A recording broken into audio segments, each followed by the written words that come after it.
আরজি করের যে ঘটনা ঘটেছিল আমি প্রথম দিন থেকে তার নিন্দা করেছি। আমি প্রথম দিন থেকে বলেছি যারা এই ঘটনা ঘটায় তাদের সমাজে বেঁচে থাকার কোনো অধিকার নেই। আমি আজও একই কথা বলছি। কারোর ভালো লাগতে পারে, কারোর খারাপ লাগতে পারে। আমি লুকিয়ে চুরিয়ে কোনো কাজ করি না, যা বলি সামনে থেকে বলি, যেটা ঠিক মনে করি সেটা বলি।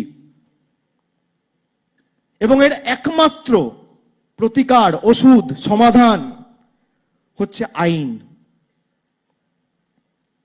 কেন? তার কারণ আইন না হলে সারা ভারতবর্ষ, বাংলা তো ছেড়ে দিন, দেশের মানুষ প্রতিবাদ করছে। প্রতি 10 মিনিটে আমাদের দেশে তখনও একটা করে ধর্ষণের মতো ঘটনা ঘটে চলেছে। আমরা ইতিমধ্যে আমাদের রাজ্য সরকার বিধানসভায় আইন পাস করেছে, অপরাজিতা বিল। আপনাদের জানা দরকার, আমি একটি রাজনৈতিক মঞ্চ থেকে আমাদের পার্টির ছাত্র সমাবেশের মিটিং থেকে আমি বলেছিলাম যে আমি প্রাইভেট মেম্বার বিল আনবো। অপরাজিতা বিল যদি পাস হয়ে যায় তাহলে ভারতবর্ষ জুড়ে, এটা বিএনএসএস এর অ্যামেন্ডমেন্ট, এই অ্যামেন্ডমেন্টটা যদি রাষ্ট্রপতি ছেড়ে দেয়, সাইন করে দেয়, তাহলে সারা ভারতবর্ষ জুড়ে এই আইন পাস হবে। তাহলে প্রাইভেট মেম্বার বিল লাগবে না।